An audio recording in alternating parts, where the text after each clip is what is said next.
Alors, bonjour ou bonsoir à toutes et à tous. Je vais essayer de vous faire une vidéo au pied levé en profitant encore de la lumière du jour.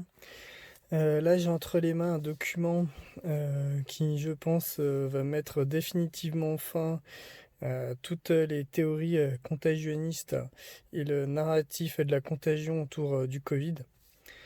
Donc avec un ouvrage qui s'intitule L'Anticorps du docteur Gobert, qui est paru en 1891 à Marseille. Alors, ce qu'il faut savoir, c'est que anticorps, ça fait référence donc à Robert Koch, qui, tout comme Louis Pasteur, a développé donc des théories microbiennes. Et donc, 9 ans plus tôt, donc en 1882, il a décrété que la tuberculose avait pour origine le bacille de Koch. Alors, je vais vous en faire une lecture de quelques pages. Donc, c'est la nature qui opère les guérisons. L'art ne guérit que par elle. À plus forte raison, c'est la nature qui opère la santé et qui la maintient. Et ce n'est que par elle qu'il est possible de prévenir les maladies. En conséquence, nous avons cherché quel est le siège de cette nature, où et comment on pourrait agir sur elle, où et comment on pourrait recourir à ces opérations au gré de l'art. Nous produirons nos recherches dans l'ordre où elles se sont associées dans notre esprit, lorsque, peu satisfaits des expériments de la médecine subjective, individuelle ou fantaisiste, nous avons pris le parti de nous adresser à la médecine objective, impersonnelle ou scientifique. Ce n'est qu'en étudiant les lois et en s'y soumettant qu'on commande à la nature. Bacon. Alors, ce qu'il faut savoir aussi, c'est que habituellement on parle sans arrêt de Béchamp comme seule référence face à Pasteur, mais des médecins anti-contagionnistes, quand on prend la peine de faire des recherches, en fait, on en trouve à l'appel. Alors ensuite, je poursuis la lecture. Je vais reprendre à partir d'ici. Ce qu'il y avait, c'était que la maladie n'est pas un phénomène qui en soit sa raison d'être, quelque chose qui est une existence indépendante et des lois propres, mais une manifestation aussi multipliée, aussi compliquée qu'on voudra, d'un trouble, ce double et incessant mouvement de composition et de décomposition qui constitue notre animalité, avec ses besoins divers, litrés. On ne pouvait pas toujours épuiser ou détruire les causes de troubles de l'art physiologique, mais on en atténuait toujours les effets par le moyen des eaux minérales qui, dû au fait de leur composition chimique, sont dépuratives et récorporatives. Afin de donner une idée de la portée préventive et curative de la dépuration et de la récorporation minérale ou autre, nous reproduisons un tableau approximatif du travail journalier sécrétoire et excrétoire du corps humain liquide et gaz. Donc là, en fait, on voit qu'il a listé avec comme once l'unité, donc toutes les sécrétions du corps. Et en fait, ce qu'il veut mettre en valeur, c'est que la vapeur aqueuse de la peau, donc la transpiration insensible, ça représente 28,70 onces, comparé à 40 pour les urines, par exemple.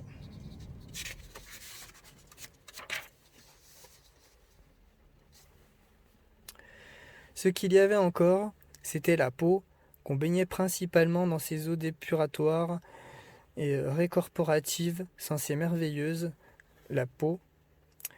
Non plus l'instrument, mais l'agent même de la dépuration et de la réincorporation, la peau, le levain vivant, comme nous le verrons bientôt, dont tous nos organes ont été façonnés, la peau, notre nouvelle et cette fois réelle arche.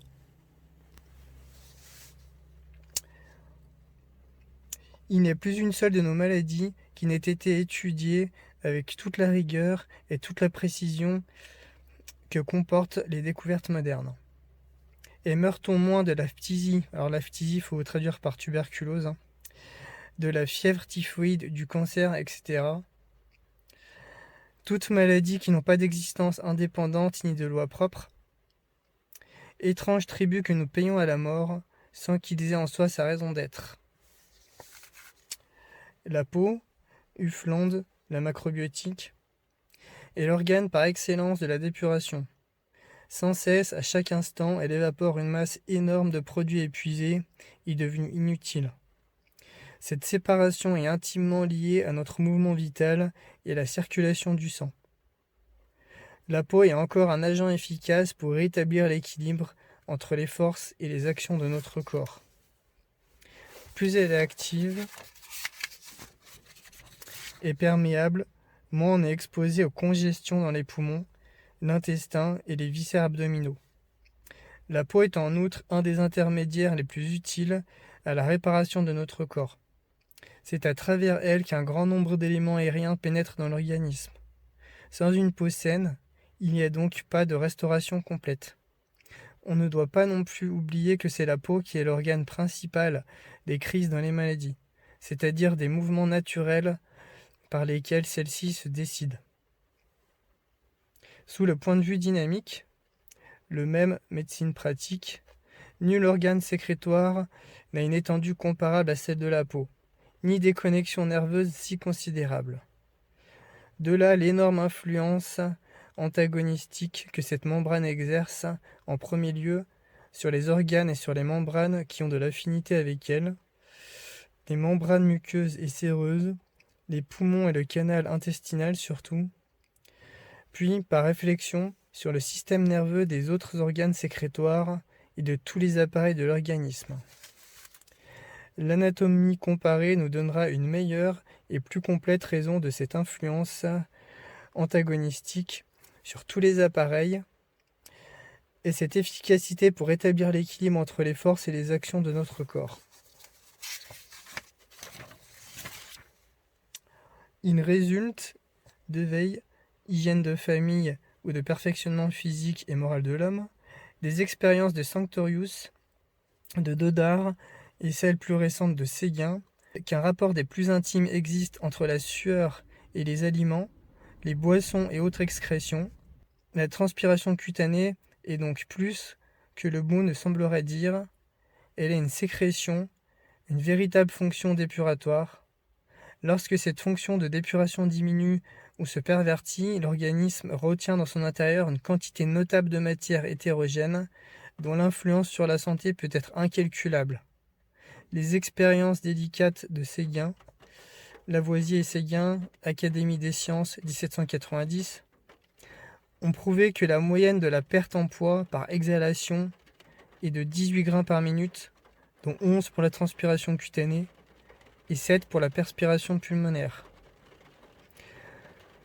Que la plus grande perte de poids déterminée par l'exhalation est de 5 livres en 24 heures, la moindre d'1 livre, 11 onces et 4 gros. Fourcault et Mondière ont fait des expériences sur recueilli des observations sur la diminution et sur la suppression de la sueur générale et de la sueur locale, de servitude ou diasthésique, comme la sueur des pieds. Il en provenait toute espèce de maladie, la phtisie, donc toujours la tuberculose, surtout, Asclépiade et Galien.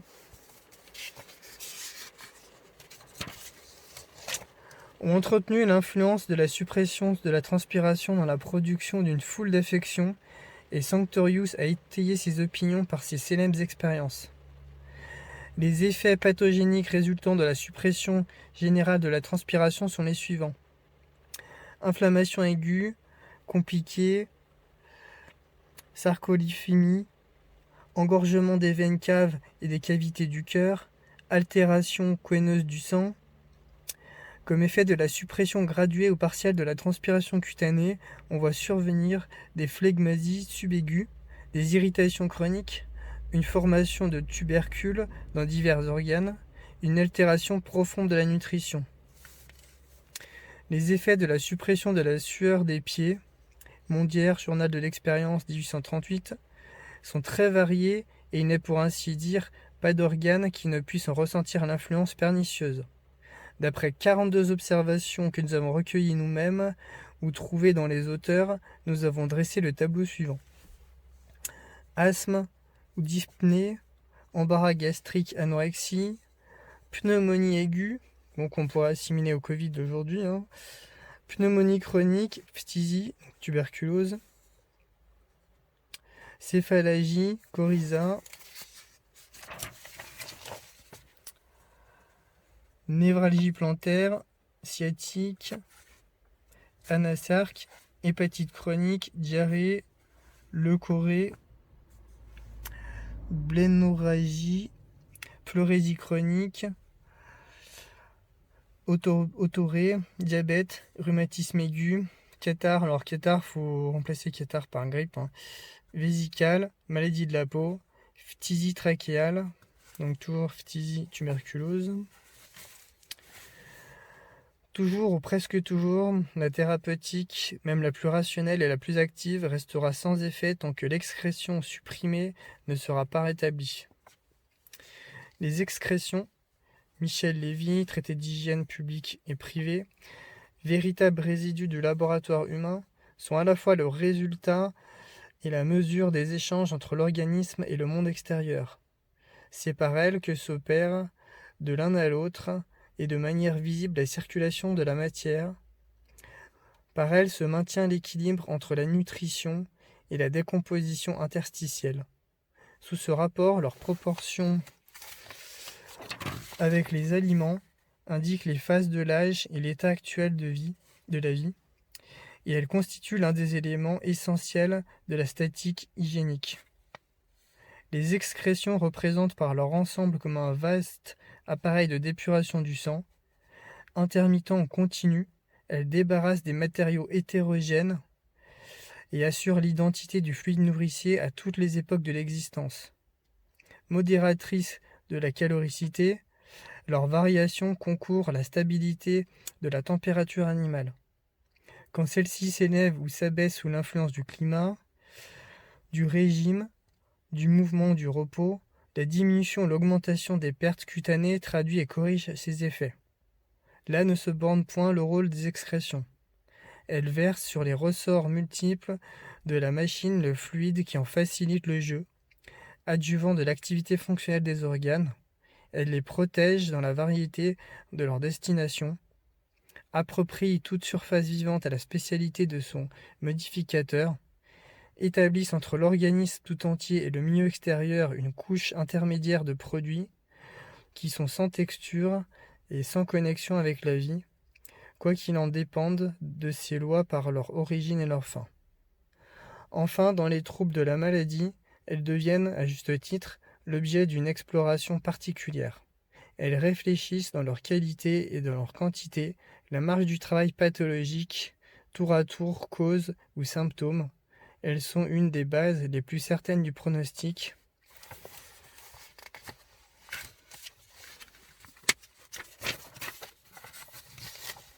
Et des indications curatives. Souvent, la maladie gît tout entière dans leur oscillation, la guérison dans leur retour à l'équilibre. Elles sont les agents de ces crises qui résolvent avec une efficacité soudaine des états morbides que l'art ordinaire harcèle en vain de ses bénévoles agressions. Voici, d'après les observations rassemblées par Haller, l'évaluation moyenne et par once des substances ingérées et évacuées en 24 heures. Et donc là, on nous présente un tableau où en fait tous les savants et scientifiques qui ont fait des expériences sur les évacuations donc ont pu observer. Et donc on voit ici la part de la transpiration insensible qui est au moins équivalente à celle des urines.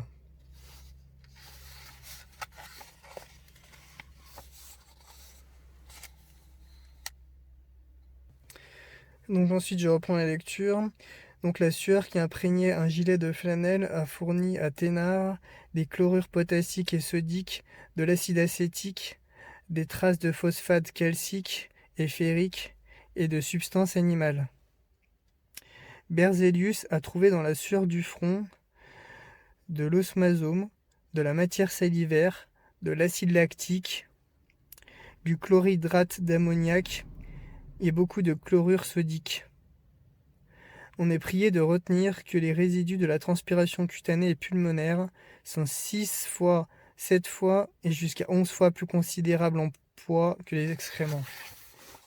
Dans cette proportion, les résidus cutanés figurant pour les 2/3 environ, c'est qu'ils sont donc 3 fois, 4 fois et jusqu'à 6 fois plus considérables en poids que les résidus excrémentiels proprement dits ou matière fécale.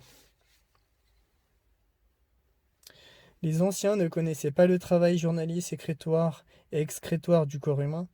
Ils ne savaient pas comment ni dans quelle proportion sont évacuées les substances qui ont été ingérées en 24 heures. Ils ne pouvaient pas même soupçonner le rôle organogénique de la peau, rôle capital, à propos duquel nous citerons tout à l'heure un important passage de Meckel, et cependant ils avaient donné à la culture de cette peau le grand émonctoire, par la balnéation et du corps, par la gymnastique, le grand propulseur des excrétions ou résidus, un développement et une perfection qui ont lieu de nous surprendre. Par quelle succession d'événements ou de révolutions dans les mœurs a-t-on négligé puis abandonné ces belles et fortifiantes habitudes? C'est ce qu'il serait peut-être oiseux de chercher. Voilà, donc je vais m'arrêter là pour la lecture. Je pense que ce qui a été lu est suffisamment exhaustif et explicite. Donc je vous invite à lire la suite donc, du livre si vous le désirez, qui n'est pas bien longue, hein, il ne comporte pas beaucoup de pages. Voilà, merci de votre attention et de votre écoute. Je vous souhaite une bonne fin de journée. À très bientôt.